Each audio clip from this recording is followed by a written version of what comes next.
57, verse 9 to 10. I will praise you, Lord, among the nations. I will sing of you among the peoples. For great is your love, reaching to the heavens. Your faithfulness reaches to the sky. Amen. Kakantahan na ito ay forever. Forever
You send the stars in their place.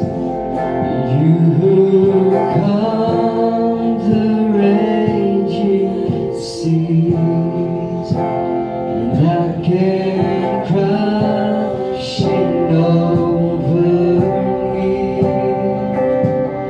Who compares to you? You who bring the morning light, the hope of all the earth, is rest assured in your great love. You are magnificent, eternally wonderful, glorious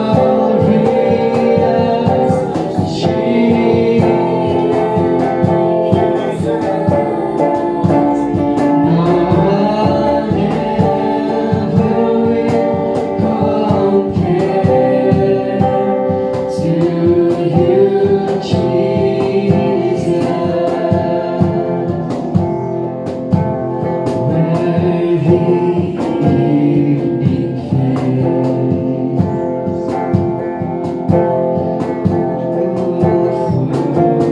of joy, as the morning we your children give you praise. You are magnificent, eternally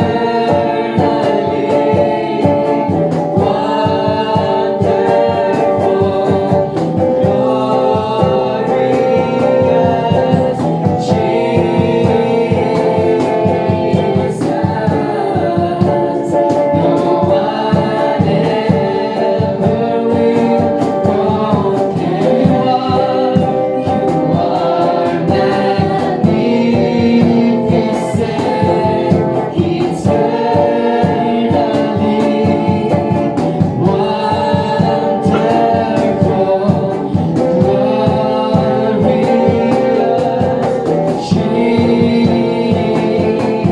Jesus. No one ever will compare. You are magnificent, eternally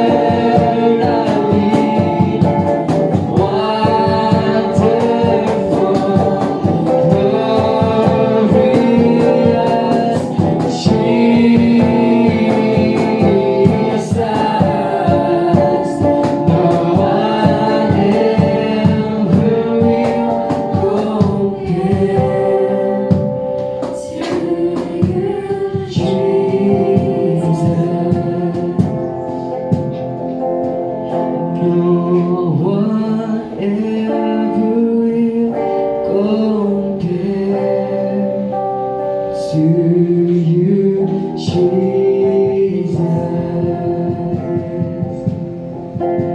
And no one ever will compare to you, Jesus.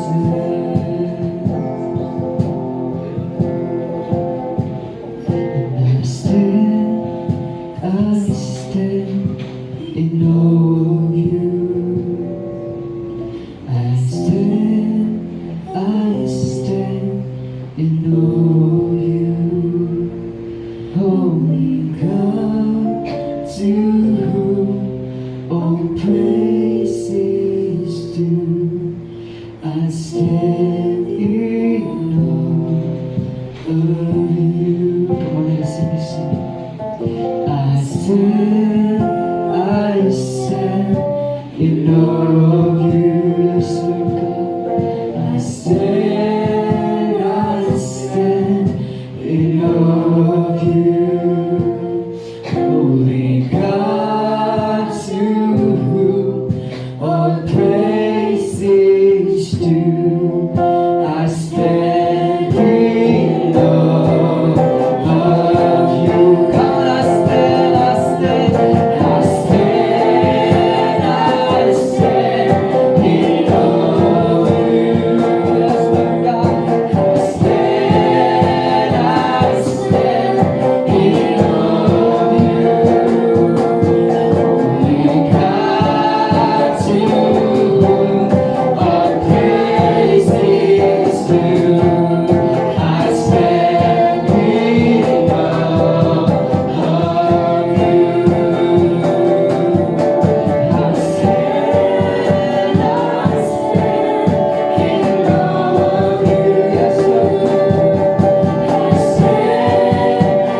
Garden Company tanga panaginid ti praise and worship dapat ayaw ko talaga ka kadok madalak kita nagkanta ko yung para ti offerings but nagsamang tayo nga mga ito titit sa ng praise.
Iti message kat panagdungog iti sa saon ti Apo kat ayabak ni Brother John Ray tay isuna iti mga share ti sa saon ti Apo.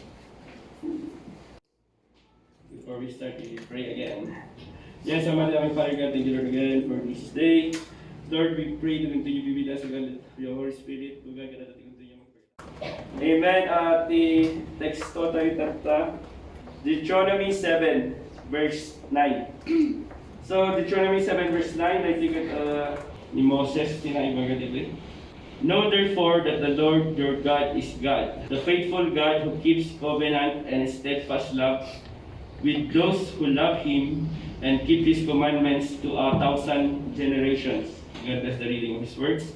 So, Deuteronomy 7 verse 9, part like iti Deuteronomy wherein ni Moses kala ko farewell address na kada giti Israelites before da kasumrap iti promised land which is Canaan kasi kanya makasarap ni Moses ijay Canaan.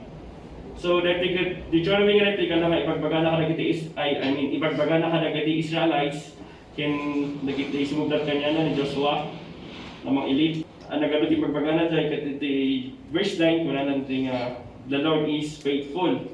Part by part, kat kwento yung scripture, yung verse. So, wala na ito, you know therefore that the Lord your God is God, meaning, He is God. God is God. The attributes of God, omnipotence, omniscience, omnipresence, the attributes of God. He is all-powerful, all-knowing, all-present. So, He is God.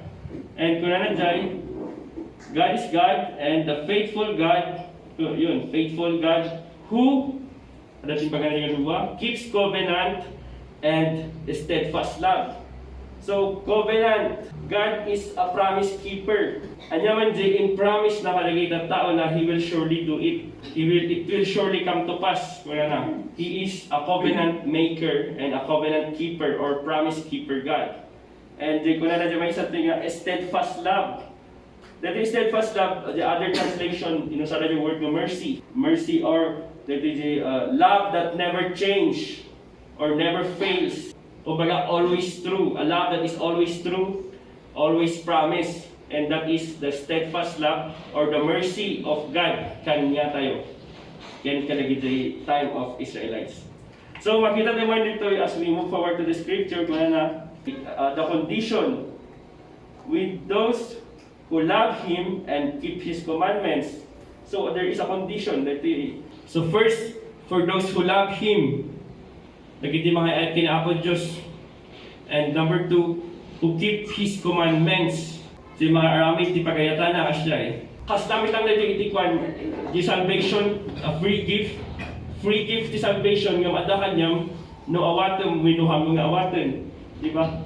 No ikasikat ti gift, adakan niyam no awatem minuhaan. Di ba? No dati uncle you or auntie yung nga gift, adakan niyam no awatem minuhaan. So, kas damit lang natin di salvation, di ba? Free gift, nga ito ni Jesus Christ, but it depends upon you if you will receive it or not.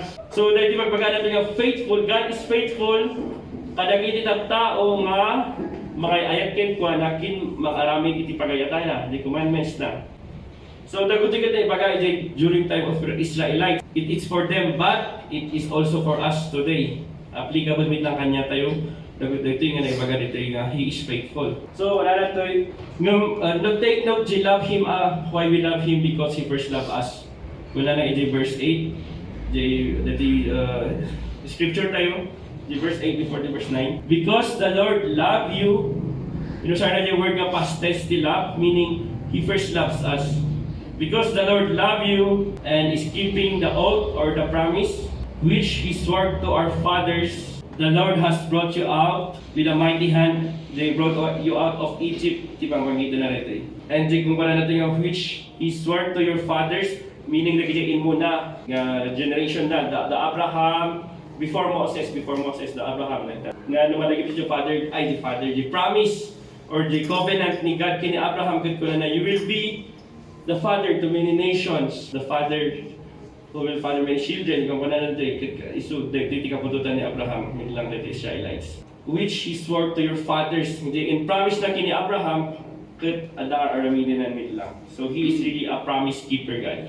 Kita natin, keeping His commandments, that He could, keeping His commandments, aramidin na tayo, tipagayatan na, and rumar natin the righteous living. Diyan ko na ni Jesus Christ, ito nga, at ako mati pa nagbalbalaw iti, panagbiag tayo. We are living by faith. Unlike natin inside the church, hindi get more than outside the church. At the code nga wala na nga. Christianity is best practice outside the church than inside the church, di ba? So we come here in the church, yes, aramidin tayo, we glorify God. But outside the church, ada mo di application tayo, iti outside. Ito nga church building. But remember again, we are the church, but we gather here. And this is also a church. Yung kung parang kami nga, ang church dito, building, magapain nyo na kayo the church. Yes, it's true. We are the church, but as we gather here in this building, we call this a church building also. So yun, the difference na diyan. Pantay di faithful. Asya pa kami na di faithful, nga na ito, meaning ko na di dictionary ba sa tema. Reliability, meaning we can rely upon God. Ada di consistency, hangag balbaliw. Manipod idi-idi, yung ganatat, tako na di, kung nga, the Lord is the same yesterday, today, and forever. And ano pa yung natin, unchangeability. Medyo same na lang ito. Yes, unchangeability. Makita ito dito pa, ibasok man natin. Medyo ko na natin, Exodus 3 verse 6. God is speaking here, I am the God of your father, the God of Abraham, the God of Isaac, and the God of Jacob. Ibagbagan na natin kini Moses. So, makita dito nga, God, kailangan natin ibagbagan na apay, ibagbagan na nga God of God nilulong, katakasya eh. Because the thing God nga mag-speak dito, He never changes. Nawas ano siya inaramid na iti time ni Abraham, iti time ni Isaac, and iti time ni Jacob, isumit lang taramin na iti time ni Moses. So, kas kanya tayo matatanuan niya, tinaramid ni Apo Diyos, iti Old Testament, iti New Testament, He also can do it in our time with us. So, sayo na tayo. Nakas, instrumento niya. And number one, of course, Jay, mag-share iti gospel, the salvation. And then, ano ba ko na ito? Unchangeability. Faithful means immutability. Meaning immutability, same lang, God is unchanging in His character. And makita dito, Jay, unchanging meaning, nabasaan tayo Deuteronomy 32 verse 4, kailangan niya i-compare na iti rock. Daktal nga matuahan nga pebble. Wala na tayo, He is the rock. His works are perfect and His ways are just. A faithful God who does not wrong, He is upright and just is He. He is just. He is the rock. Wala na. Immovable, unchangeable rock. So man, kita lang sino ba tinakta ita? It's Jesus Christ, di ba? Our sure foundation. He is the solid rock of our faith. Kasama lang kasama lang compare kin God in the Old Testament nga He is the rock. He is faithful, meaning haang agbalbalo di kina faithful ni Apo Diyos. Kanyada, and at the same time, kanya tayo. So, as we study, dahil yung kina-faithful ni Apo Diyos, kapag yung ako na tayo ma-faithful, isuna.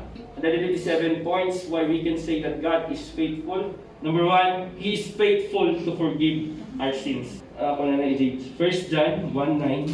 If we confess our sins, He is faithful and just. Nga, pakawanin na naging basbason tayo, katugasan na tayo iti amin ang kinadakas tayo. So, dahil makita tayo nga, He is faithful to forgive our sins.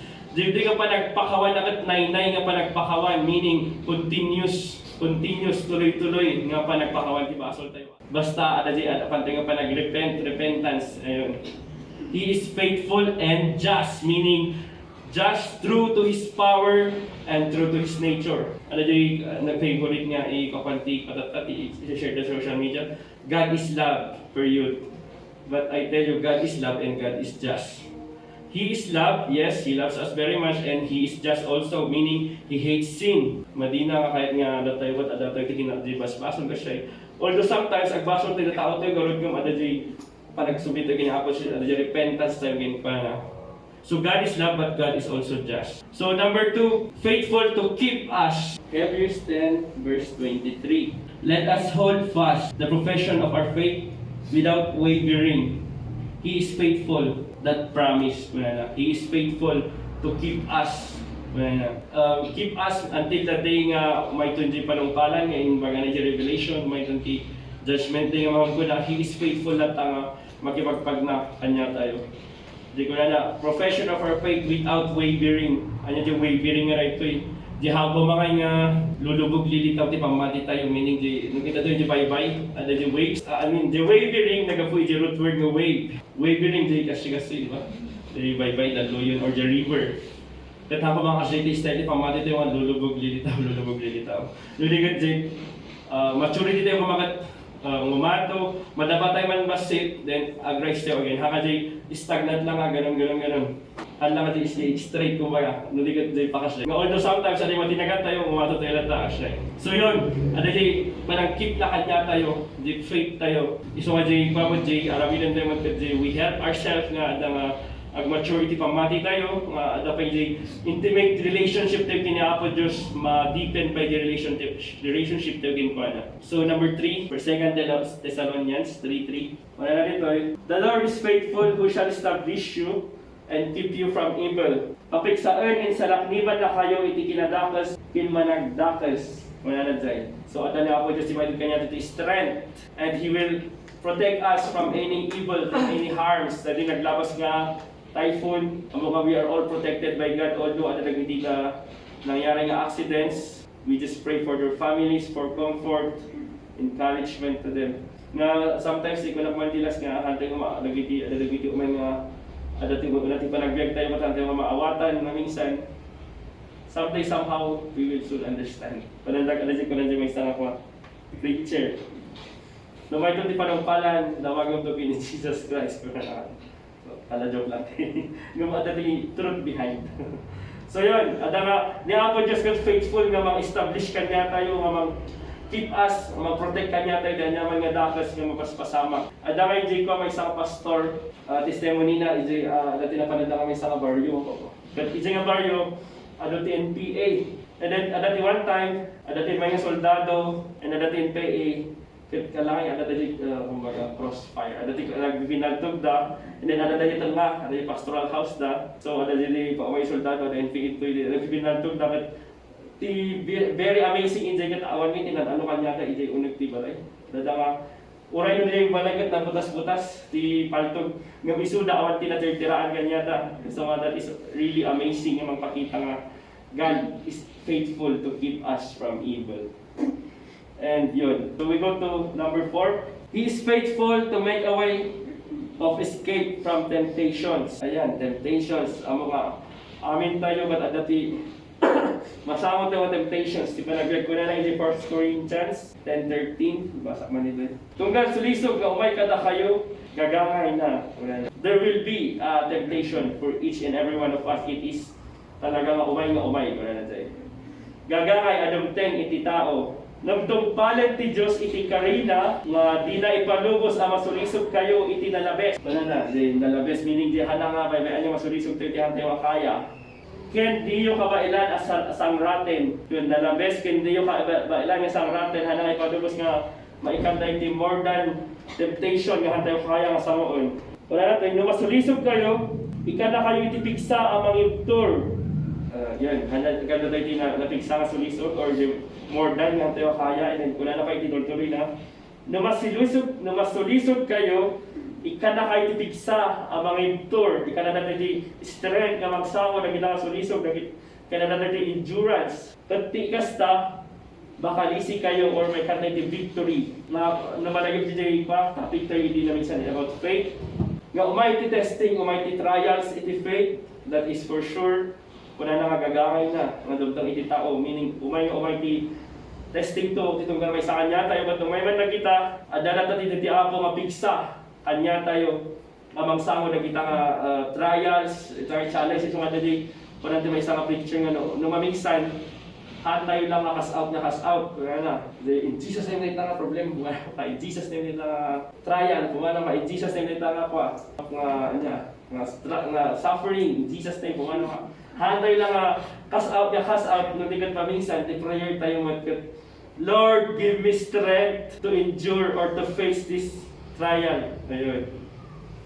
Although maminsan, yes, we can cast out. Dapat din maminsan nga, we pray for strength nga magsango na itang trials or suffering or naman itang sitwasyon.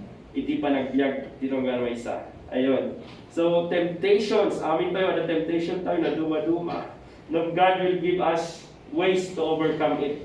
Example, ni Joseph, ije Bible nila, ni Brother Joseph. Ni Brother Joseph, di na panisunod sa Antigua, Potiphar's, jadi ni Potiphar, ada yung asawa ni Potiphar, ije. Kahit nakakaigda, ije nga Joseph.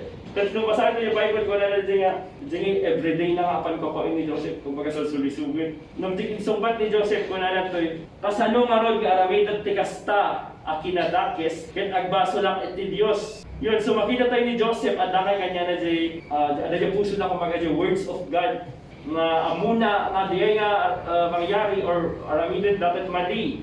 Amuna nga diya agbaso gusto na kiniapon Diyos. So ano na ibaga na diya, iti kinadakes ken agbaso lang iti apon Diyos. Meaning, dapat kanya kini Joseph diya faithfulness na kiniapon Diyos. Iso mo din mangisan nga di mayat nga ada lagi times kagbasa tayo dito sa una, we study His words, and custom lang pa nagdudungan dito sa una tapos sa adama di maimula tapos puso tayo ano umay to temptations maminsan ket adama yung sarang tayo nga laban iti temptation.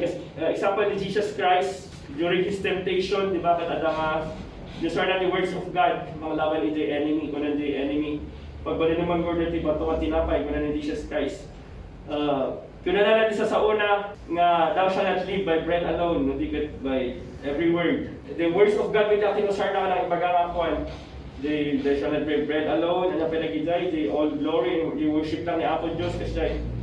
So during the temptation of Jesus Christ, inusar na the words of God with lang against iti iba't baton kanya na iti kabusor. So mamayat ngay nga at di kanay lang in-encourage nung gamay sa ag-memorize tayo mo isa sa una.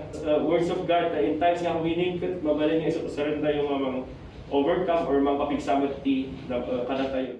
Example, na yung situation tayo if ever you are fitness, kumbaga, Lord, pinunam sa sao, masigati makagas, kasi nga, alangan ti i-claim tayo nga words ni Apo Diyos. So yun, dito pagmayatan natin, we also take time nga agbasa din sa una. Isa puso, kumbaga. Makita tayo dito yung story ni Joseph nga he knows the words of God. Iso nga muna mo nga haan nga nagpa-tempt, iti nga temptation nga imagine ko na. Amuna nga mali, iso nga na ibagana nga kinadakis na ita, kinagbaso lang iti Apo Diyos.